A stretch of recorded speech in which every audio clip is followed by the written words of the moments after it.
এই সদরপুর এবং চরপদ্রসন কখনোই আমি মনে করি না এই চরপদ্রসনের মাটি এটা আওয়ামী লীগের ঘাঁটি, কখনোই মনে করি না।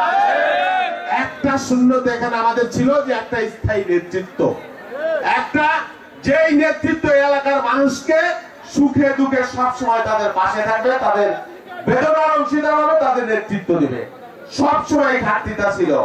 আমার ভারপ্রাপ্ত চেয়ারম্যান আমাকে নির্দেশ দিয়েছেন বুঝে শুনে যে তুমি এলাকায় যাও, এবং আমি দোয়া করি তুমি ওই এলাকায় ভালো করতে পারবা, ওই এলাকার মানুষকে নিয়ে তুমি ভালো করতে পারবা। আমি আমার নেতার নির্দেশ, তারেক রহমানের নির্দেশ মেনে নিয়েছি, এবং আমি এটা আমার এবারত হিসেবে আমানত হিসেবে নিয়েছি। এই চরপদ্রসন আমার জন্য নতুন জায়গা না। আমার বড় বোনের বিয়ে হয়েছে চরপদ্রসনে, ছোটবেলা থেকে আসে, এখানে অনেক আত্মীয় পরিজন, রাজনীতি করে প্রায় 39 বছর। সদরপুর, ভাঙ্গা, চরপদ্রসন এমন কোন বিএনপির নেতা কর্মী নাই, চেয়ারম্যান মেম্বার নাই যে আমাদের পূর্ব পরিচিত না। সেই জন্য আমরা মঙ্গল গ্রহতে আসি নাই, আমরা কুচবিহার থেকে আসি নাই, আমরা মাদারীপুরের শিবচর থেকে আসি নাই, আমরা এই চরপদ্রসনের লাগোয়া পাশের ইউনিয়নের মানুষ, এই এলাকার সন্তান। অতএব কেউ যদি বলেন বহিরাগত মনের শান্তি পাইতে পারেন, কিন্তু রাজনীতি করে মানুষকে ভুল বুঝাইতে পারবেন না।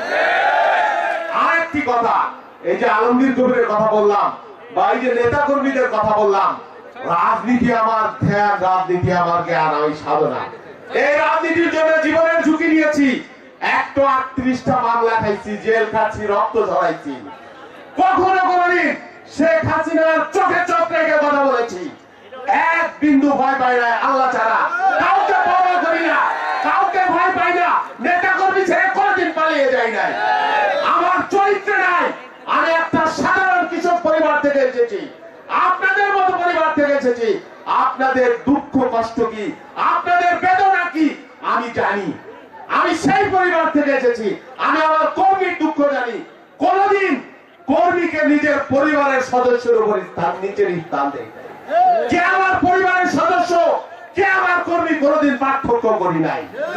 আমি চাই এই সদরপুর চরপদ্রসন যারা বলে এটা আওয়ামী লীগের ঘাঁটি, এই ঘাঁটিকে আমি আমার সমস্ত মেধা দিয়ে, শক্তি দিয়ে, শ্রম দিয়ে, ঘাম দিয়ে, সাধনা দিয়ে আমারও মনে করে এটাকে আমি বিএনপির ঘাঁটি হিসেবে তৈরি করব। ইনশাআল্লাহ আপনারা আমার সাথে থাকবেন, আপনারা দুই হাত তুলে বলেন আমার সাথে থাকবেন। ইনশাআল্লাহ আপনারা আমার শক্তি।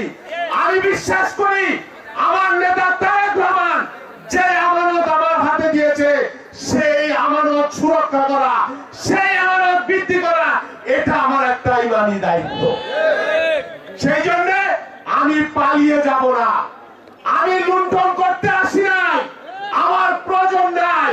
যারা দস্যুতা করবেন, যারা দখল করবেন, যারা বাড়ির কারবার করবেন, যারা থানার দালালি করবেন, সালিশের নামে ঘুষের কাহিনী করবেন, দয়া করে দূর হয়ে যান। আমার রাজনীতিকালে এইখানে আর কোন মাইটা রাজনীতি চলবে না, চলবে না, চলবে না। এইখানে খালেদা রাজনীতি হবে, তারেক রহমানের নির্দেশে রাজনীতি হবে, অন্যায়ের বিরুদ্ধে, দুর্নীতির বিরুদ্ধে, দুঃশাসনের বিরুদ্ধে, মাফিয়াতন্ত্রের বিরুদ্ধে। ইনশাআল্লাহ আমরা যেটা বলি সেটা আমরা করব, আপনারা শুধু সাথে থাকবেন। ইনশাআল্লাহ আমরা প্রমাণ করব, মাথা উঁচু করে পরিচয় দিতে পারবেন যে বিরোধী দল যদি করেন কোনদিন, আল্লাহ জানি না, তখনও বলতে পারবেন যে বিএনপি করি। এই সদরপুরে, এই চরপদ্রসনে বিগত দিনে যে এই পরিবেশ ছিল না। যাই হোক, বক্তব্য বেশি সময় নেই।